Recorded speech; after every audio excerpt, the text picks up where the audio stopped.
Assalamualaikum warahmatullahi wabarakatuh dan salam sejahtera.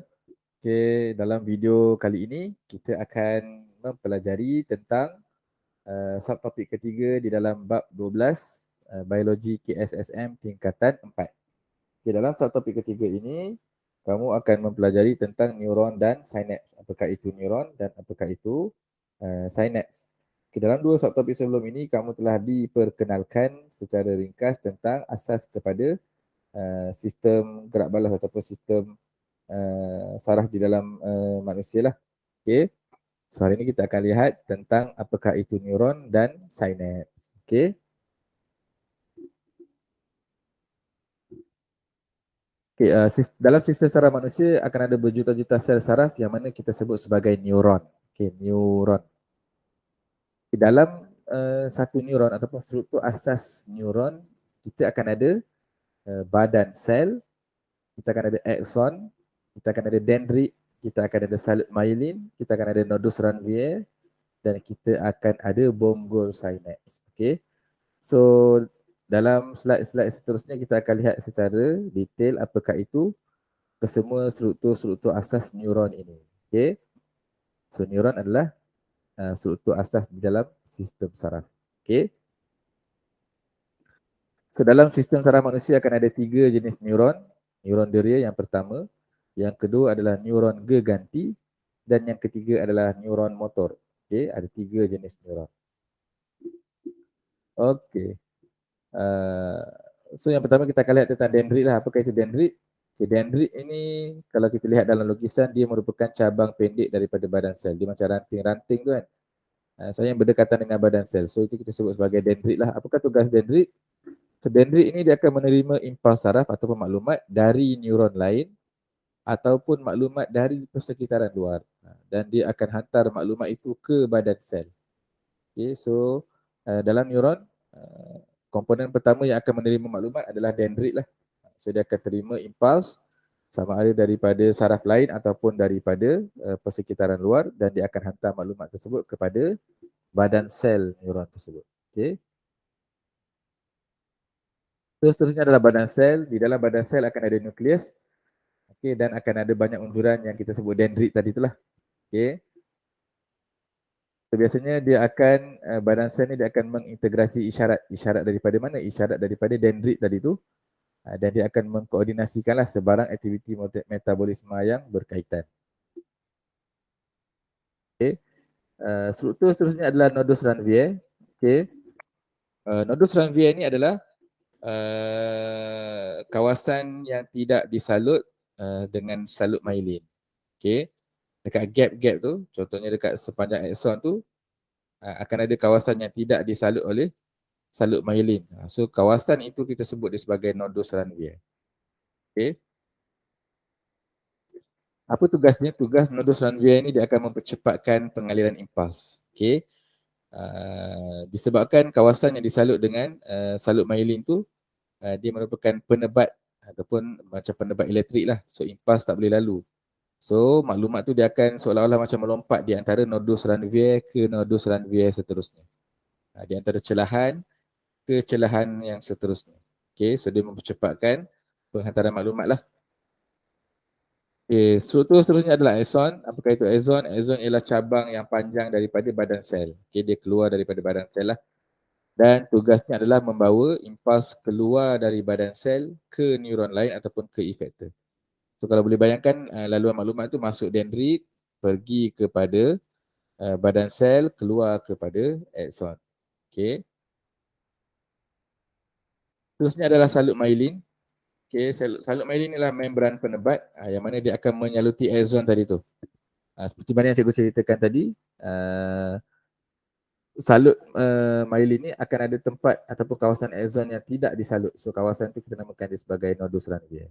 Okay. So, apakah fungsi salut myelin ni? Yang pertama dia akan melindungi neuron daripada tercedera.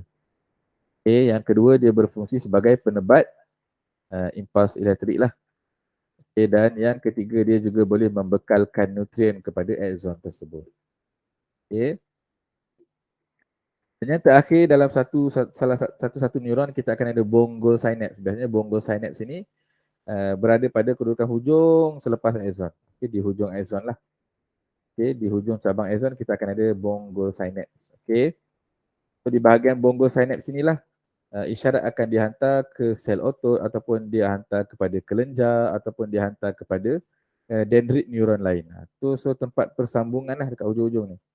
Sama ada dengan neuron lain ataupun dengan otot ataupun dengan kelenjar dalam badan manusia lah. Okay. Ini adalah struktur asas dan fungsi setiap bahagian neuron. Ini cikgu snap daripada buku teks lah. Okay. Okey, kita pergi kepada jenis-jenis neuron. Kita ada 3 jenis kan, neuron deria, geganti dan motor. So kita lihat neuron motor dululah. Okey. So neuron motor tempat dia akan ada dalam akar ventral dalam saraf spina. Akar ventral, saraf spina. Okey. Di mana tugasnya adalah dia akan menerima impuls saraf dari neuron geganti yang ada dalam sistem saraf pusat dan dia akan hantar maklumat tersebut kepada efektor seperti otot ataupun kelenjar yang mana maklumat tersebut bertanggungjawab untuk menghasilkan gerak balas. Okey. So ini tugas neuron motor. Dia terima maklumat daripada neuron geganti dan dihantar kepada efektor sama ada otot ataupun kelenjar. So biasanya badan sel neuron motor ni akan ada dalam jirim kelabu saraf tunjang. Okey. Ini adalah badan sel yang ada dalam saraf tunjang. Ini adalah axonnya.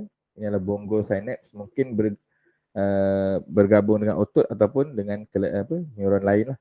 So arah pengaliran impuls adalah daripada dendrit kepada badan sel kepada axon. Okey. Jenis neuron yang kedua adalah neuron deria. Okay, dia akan ada dalam akar dorsal. Kalau neuron motor tadi berada dalam akar ventral.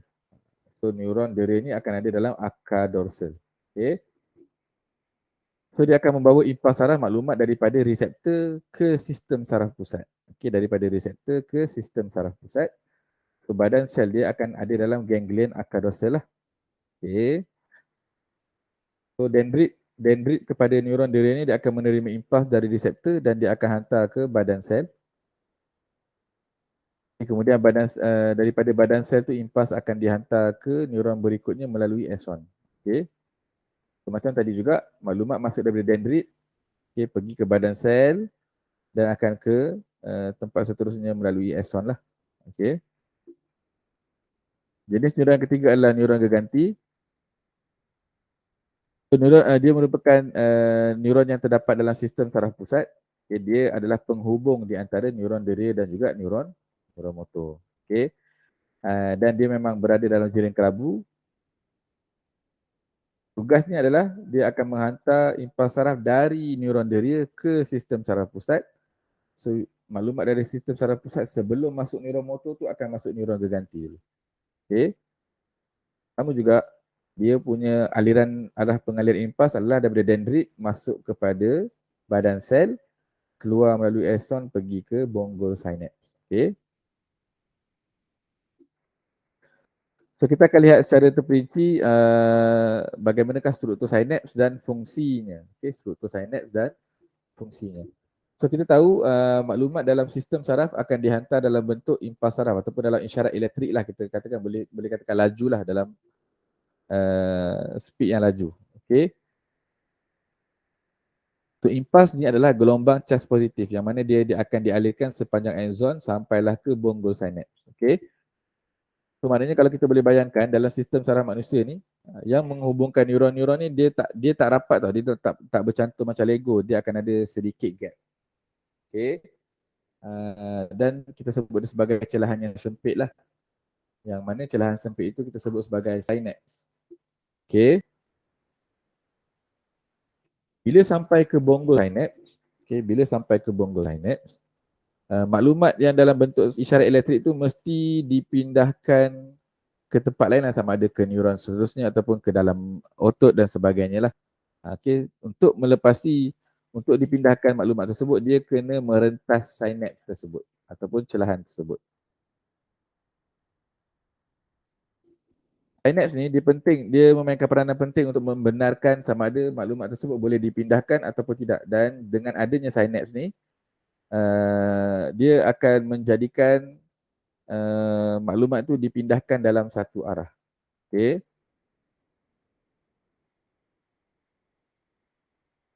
Tetapi proses memindahkan maklumat melalui sinaps tu adalah secara kimia, bukannya secara elektrik macam sepanjang axon tu. Okey. So akan ada bahan kimia yang terlibat lah, iaitu neurotransmitter, di mana neurotransmitter ini akan disimpan di dalam vesicle sinaps ataupun dalam satu berbola lah, kita panggil vesicle ni macam gelembung sinaps, yang mana dia berkumpul di bahagian hujung bonggol sinaps. Okey. Dua contoh bahan kimia ataupun dua contoh neurotransmitter yang akan dijumpai, yang biasanya dijumpai adalah acetilcolina dan juga noradrenalina lah. Okay. Contoh lain neurotransmitter adalah serotonin dan juga dopamin. Okay. So, jika dibandingkan penghantaran impuls dekat sinaps dan juga pergerakan impuls dekat axon, pergerakan impuls merentasi sinaps ni agak perlahan lah. Okay, kerana dia secara kimia. Dan apa yang berlaku? Isyarat elektrik yang telah sampai ke bonggol sinaps tu akan ditukar kepada isyarat kimia dalam bentuk neurotransmitter. Okay.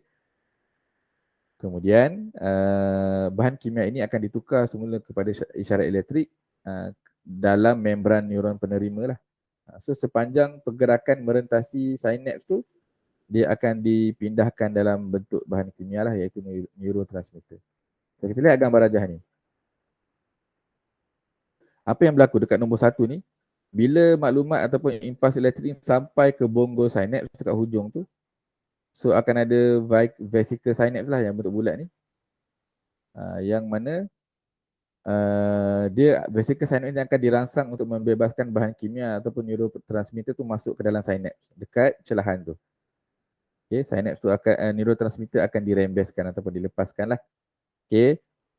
Kemudian neurotransmitter yang dilepaskan tadi tu dia akan meresap melalui sinaps dan bergabung dengan protein reseptor dekat bahagian penerima tu. Nampak merah-merah ni kan?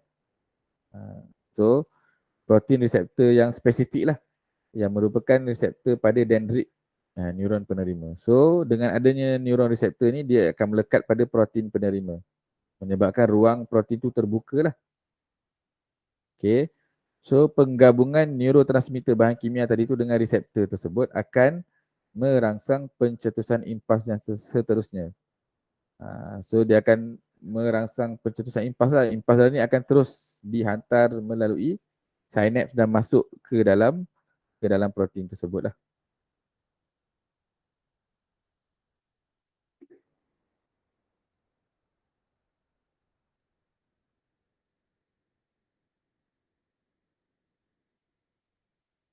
So dekat bonggol sinaps ni kita akan ada banyak mitokondrion. Kerana apa? Mitokondrion ni diperlukan untuk menjana tenaga yang terlibat dalam penghantaran impuls saraf. Okay. So habislah subtopik 12.3. Dalam subtopik ni kamu diperkenalkan dengan neuron dan jenis-jenisnya serta struktur asasnya, serta kamu diperkenalkan dengan sinaps dan apa yang berlaku dekat sinaps. Pemindahan maklumat secara kimia lah. Okay. So sampai sini saja untuk video kali ini. InsyaAllah kita akan berjumpa lagi dalam video seterusnya. Jika tiada apa yang, jika ada yang kamu tak faham, boleh tanya cikgu. Sampai sini saja. Assalamualaikum warahmatullahi wabarakatuh.